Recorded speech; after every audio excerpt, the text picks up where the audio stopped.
Mais uma vez, feliz sábado, um bom dia a todos, irmãos e amigos que nos visitam, sejam todos muito bem-vindos.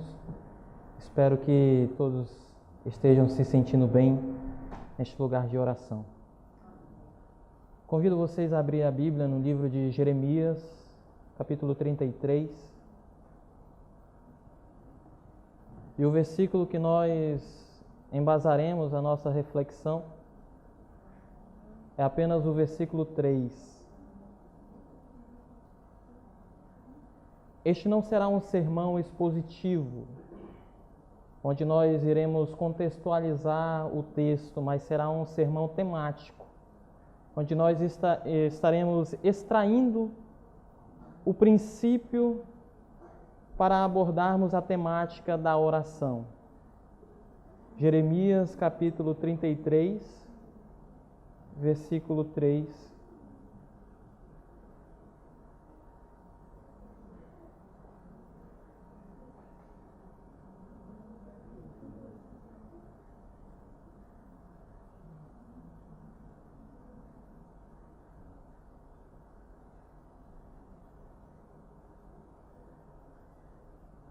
Diz assim a palavra de Deus: clama a mim, e responder-te-ei, e anunciar-te-ei coisas grandes e ocultas que não sabes. Amigos e irmãos, algumas semanas atrás, mais especificamente falando no dia 15, agora do mês passado, eu tive a alegria de fazer uma reflexão na reunião de oração com algumas pessoas. E a verdade é que naquela ocasião e como nesta ocasião, sempre que a gente é convidado a expor a palavra de Deus, existe uma preocupação em nossa mente em nós buscarmos a orientação de Deus para nós partilharmos aquilo que de fato Deus gostaria que nós partilhássemos. Eu digo isso porque naquela ocasião Deus colocou uma reflexão no meu coração em relação à oração. E eu estou contextualizando dessa forma porque hoje a temática ainda é a mesma, a oração. Mas hoje não será, claro, a repetição daquilo que foi dito naquela ocasião. Nós podemos dizer que será além daquilo que nós refletimos naquela ocasião. De maneira que, para os que estiveram presentes, se porventura alguma verdade ainda não foi amadurecida, esta é uma oportunidade. E para aqueles que, por qualquer motivo, não puderam participar, hoje será uma oportunidade de refletir sobre a importância de nós criarmos ou mantermos um estilo de vida baseado na oração. Eu sei que a maioria das pessoas que estão aqui, elas já são cristãs há algum tempo. E esse tema não é um tema novo que vocês estão ouvindo. A verdade é que eu mesmo, em outras ocasiões, já trouxe esse tema aqui para vocês. Nós recentemente passamos em abril uma semana de oração baseado nessa temática da oração, mas eu me questionei sobre, então, por que falar sobre esse tema da oração, se muito provavelmente a maioria de vocês, em muitos momentos, já ouviram sermões, pregações, reflexões sobre a oração. E ao fazer essa pergunta, 3 fatores me convenceram que mesmo nesse provável contexto, este era um tema de suma importância que eu deveria trazer novamente aqui com vocês. E o primeiro fator, ele está relacionado com aquilo com a ideia daquilo que é a pregação. Vocês já se perguntaram por que a exposição da palavra de Deus é chamada de pregação? O que vocês imaginam ao usarmos esse termo pregação? Pelo menos eu imagino um martelo batendo repetidas vezes. Pregação. E de fato a exposição da palavra é justamente isso. A exposição da palavra é um martelo batendo repetidas vezes.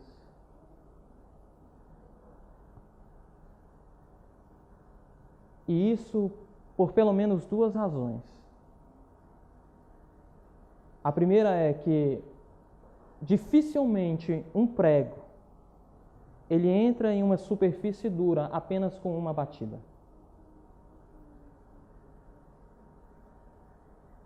E a segunda razão é porque o desejo de Deus para mim e para você é que sejamos abençoados.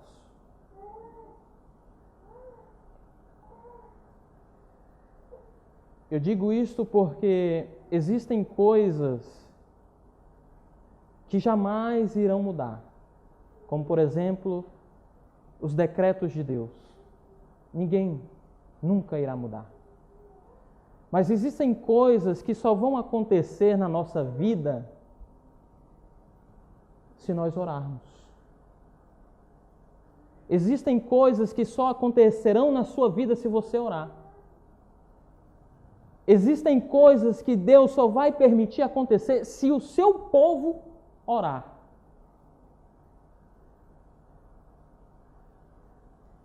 Então, quem sabe o fato de nós estarmos mais uma vez refletindo sobre essa temática, não seja porque Deus quer que você ore para te abençoar.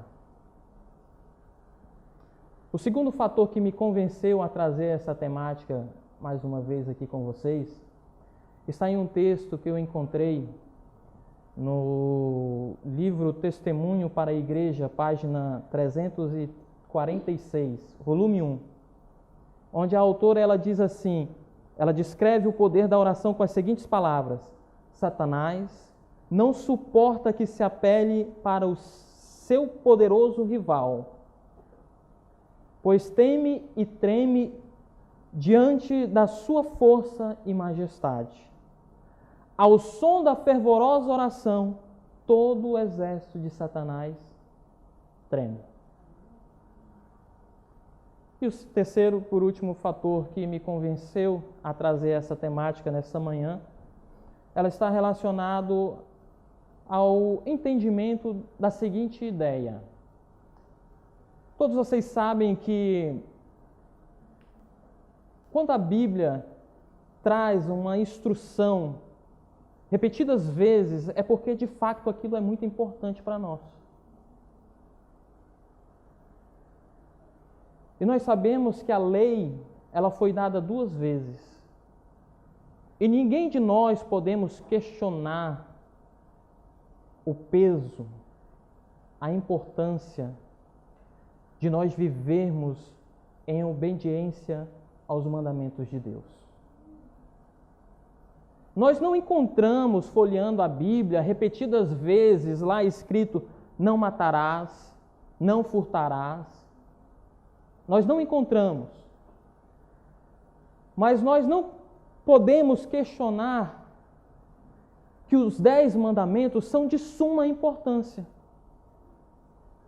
Agora, no entanto, seguramente, se você folhear alguns minutos as Escrituras, certamente você encontrará diversas passagens com este comando. Um comando onde Deus convoca e instrui o seu povo a orar. Tamanha é a importância da oração na vida do cristão. Invoca-me no dia da angústia e eu te livrarei. Ó povos, derramai perante ele o vosso coração. Buscai ao Senhor enquanto se pode achar. Invocai-o enquanto está perto. Peçam, e lhe será dado. Busquem e encontrarão. Batam e a porta lhes será aberta. Vigiem e orem para que não entrem em tentação.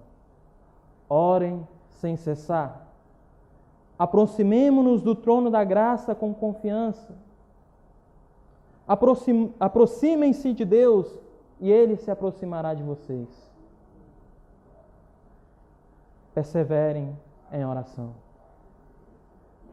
Eu não preciso multiplicar aonde não se pode esgotar. Clama a mim.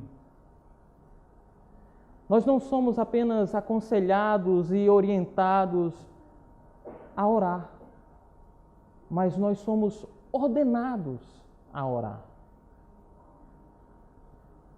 E é curioso porque um hospital, ele é criado, ele é levantado para os enfermos.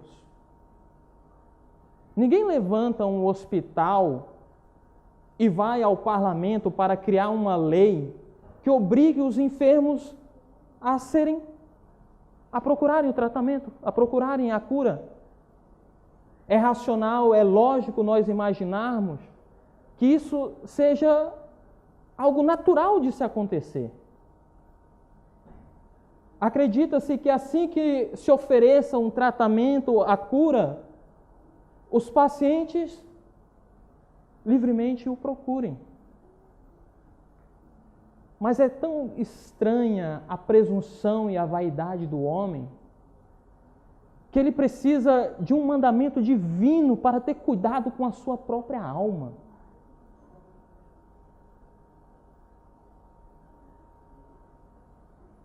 É curioso que nós não esquecemos de comer, nós não esquecemos de abrir as janelas da nossa casa, nós não esquecemos das nossas responsabilidades laborais, nós não esquecemos das nossas responsabilidades acadêmicas, nós não esquecemos de sermos diligentes em nossos negócios, nós não esquecemos de sermos diligentes com os nossos estudos,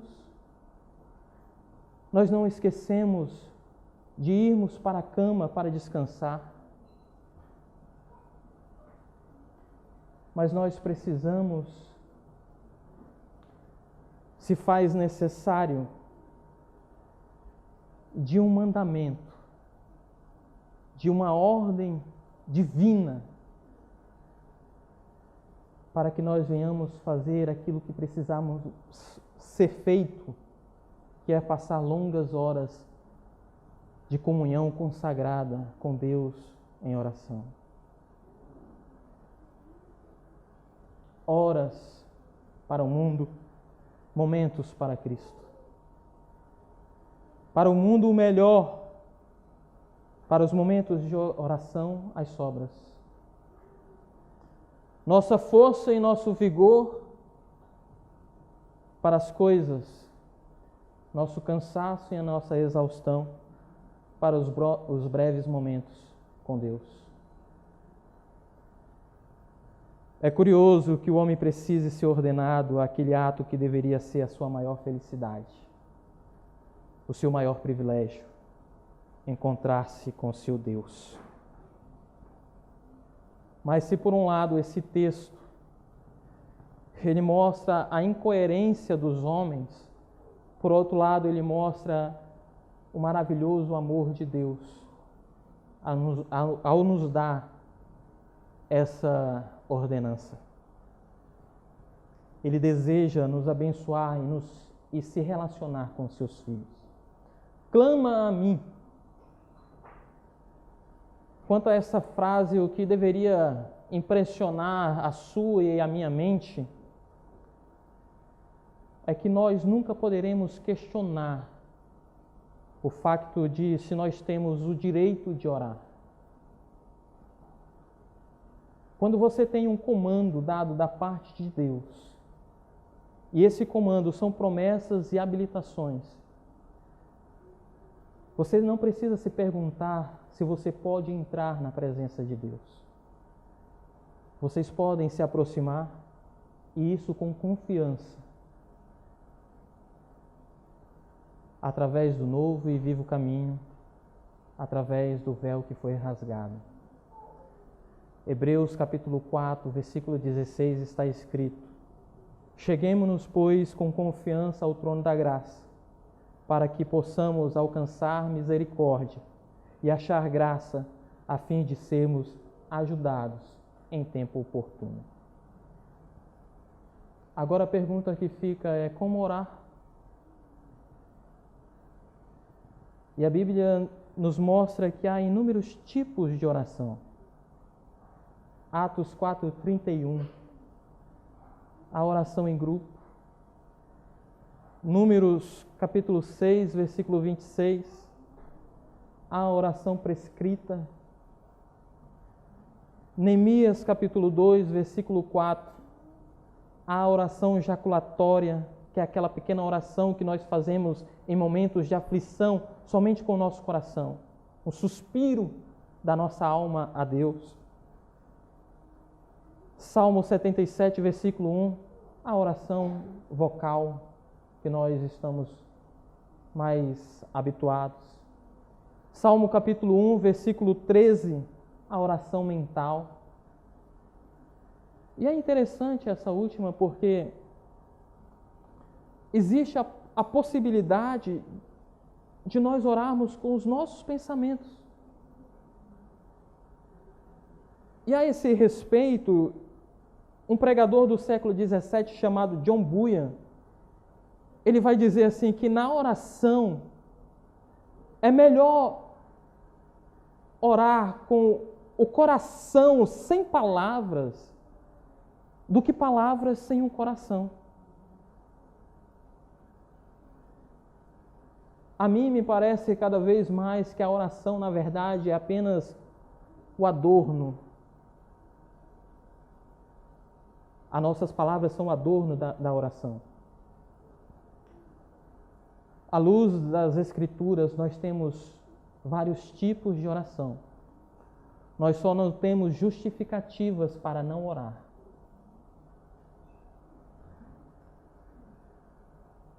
A oração é o mecanismo que Deus colocou à disposição de todos os homens e é um pré-requisito para aqueles que querem viver na dependência de Deus. E John Bunyan tem uma outra frase que se enquadra perfeitamente nesse contexto, onde ele vai dizer assim: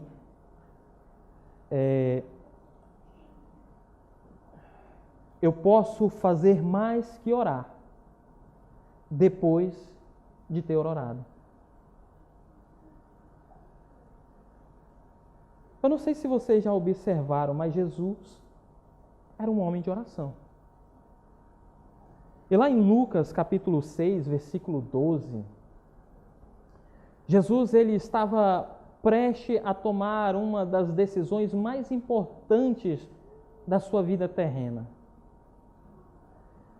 Ali Jesus estava prestes a tomar uma decisão vital para o seu ministério, que era escolher a liderança, escolher dentre os muitos discípulos 12 homens que haveriam de ser apóstolos, que haveriam de, com ele, levar a obra de Deus adiante.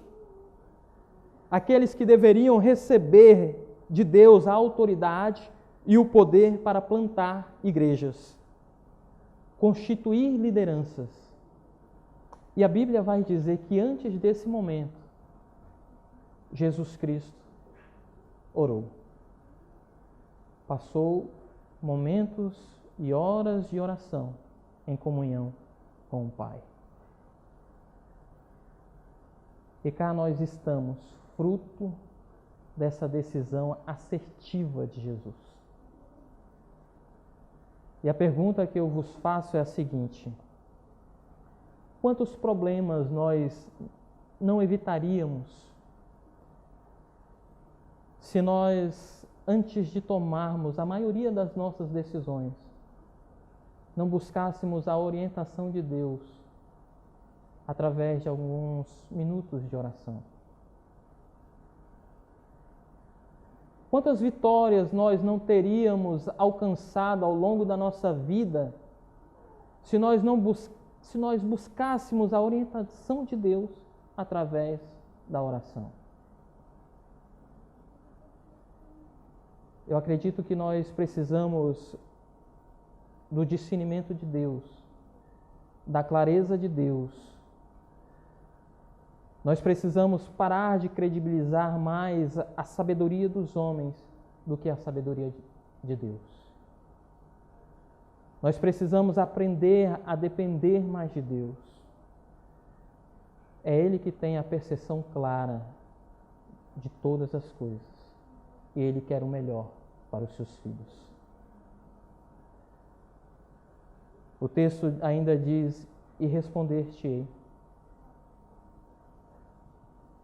Nós não podemos tolerar o terrível, o horrível pensamento, o doloroso pensamento de que Deus não nos responderá.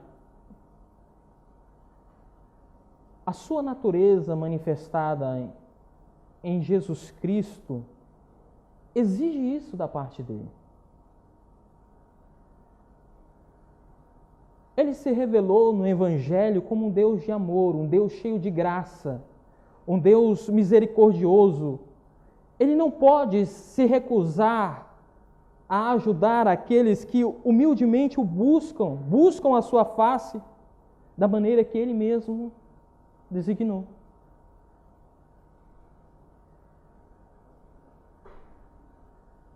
Quando o Senado ateniense, em certa ocasião, achou melhor se reunir ao ar livre, enquanto eles deliberavam, viu-se um pardal sendo perseguido por um falcão. E ele voou em direção ao Senado. E ele, sendo fortemente pressionado pelo falcão, ele procurou abrigo no peito de um dos senadores. Um homem de temperamento rude, vulgar, que pegou aquele pardal, lançou no chão e o matou.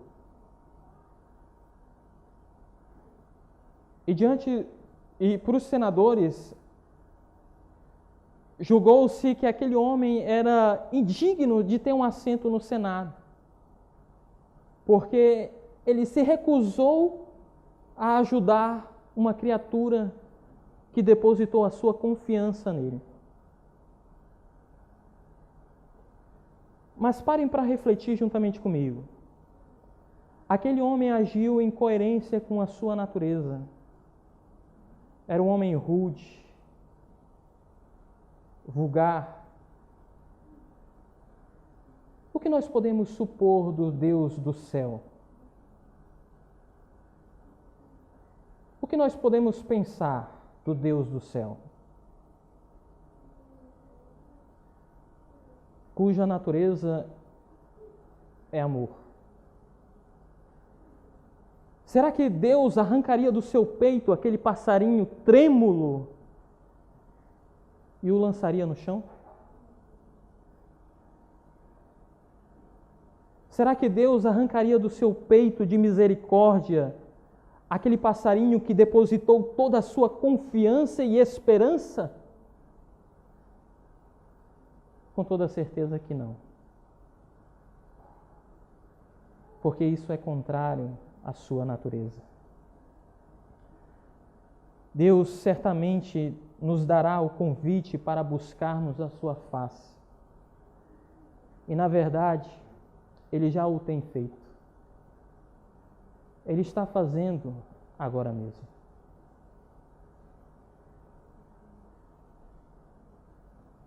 Lembremos do seu caráter, bem como de sua natureza. E eu refiro àquele caráter que ele conquistou através dos seus atos passados. Considerem, irmãos, aquela demonstração estupenda de generosidade, que se eu mencionasse 1000, não poderia lhe dar uma melhor ilustração do caráter de Deus do que aquele ato. Romanos 8:32 aquele que nem mesmo a seu próprio Filho poupou, antes o entregou por todos nós, como não nos dará também Ele todas as coisas?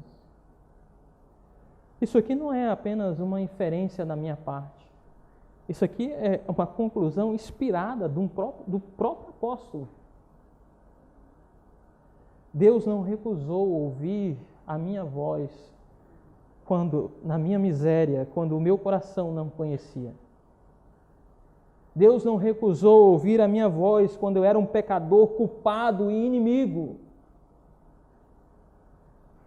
Quanto mais agora que sou justificado e salvo, filho e amigo.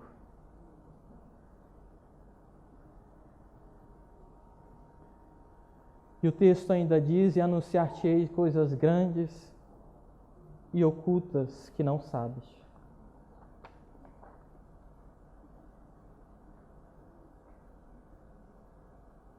Uma pobre mulher disse certa vez: o meu marido é morto e o meu credor já está chegando para tomar os meus 2 filhos como escravos.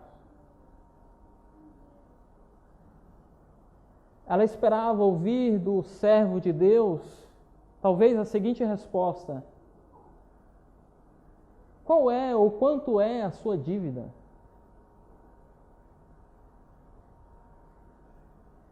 Mas o que o homem de Deus disse a ela, ou o que Deus fez a ela, foi multiplicar o seu óleo. E com isso ela não apenas pagou a sua dívida, mas também viveu do resto desse milagre.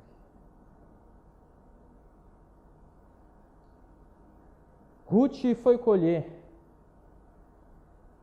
e ela esperava pegar só algumas espigas, mas então vem Boaz e diz a ela,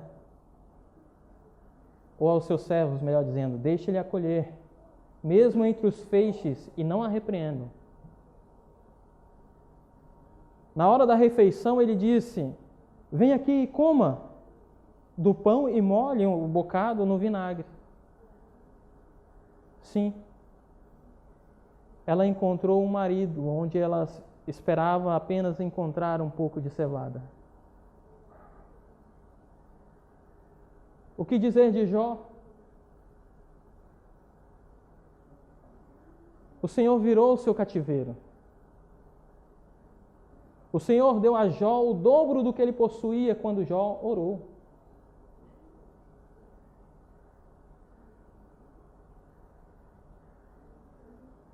Há registros na história de uma mãe piedosa que quase deixou de orar pelo seu marido. Ela orava insistentemente pela sua família, pelo seu filho, que ao mais ou menos 11 anos de idade teve a sua conversão. E aquele menino, ele foi criado docentemente, sendo instruído nos mandamentos e concernente ao reino de Deus, às coisas do reino de Deus. De forma que, em muitas ocasiões, ele conduzia o culto familiar.